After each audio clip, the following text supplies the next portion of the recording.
Hey folks, I just wanted to report that I have bought this Asus Prime H310M E revision 2.0 motherboard, and it booted up with my i3-9100. No issues. Have not bothered to update the BIOS. Seems to be running fine, and you can see some other people here have commented on that as well. So if you go in here, I'll just type in 9th gen. Does it support i7 9th gen? Well, it can run 9th gen until I would not recommend it. It only supports a 4-pin.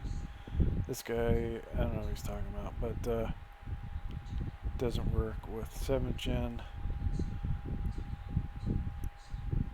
No, only with 8th and 9th gen. So most people are reporting 8th and 9th.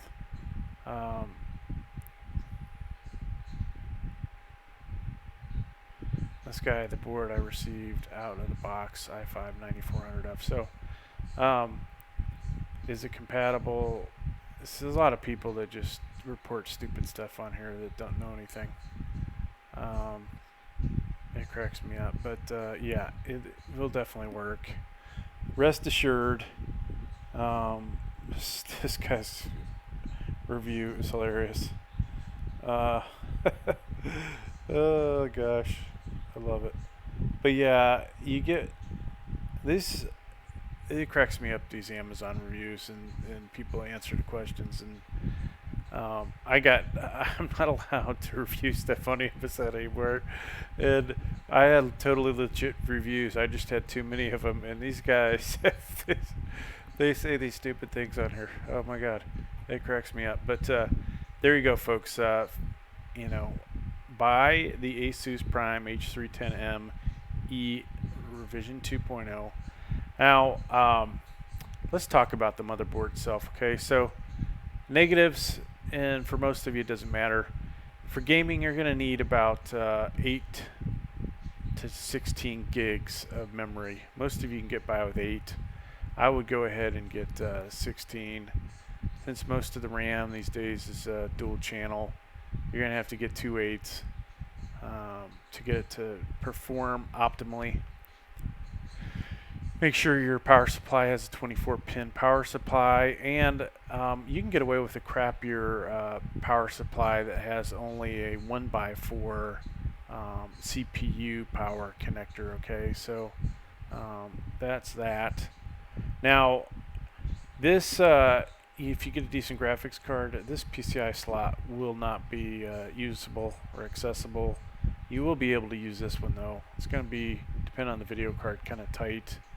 I'm a big fan of ATX and not these micro ATX. That's one of the issues that you consistently have. Not going to want to get a K-type chip with this motherboard. This isn't one that you're going to overdrive. Let's look at the connectors. So why this has VGA on it, just, you know, it's cheap. It is a cheap motherboard, right? 57 bucks. HDMI, only 2 USB 3.0s, 2.0s, Ethernet, the old PS2 connectors. This is, I don't know why they even bother.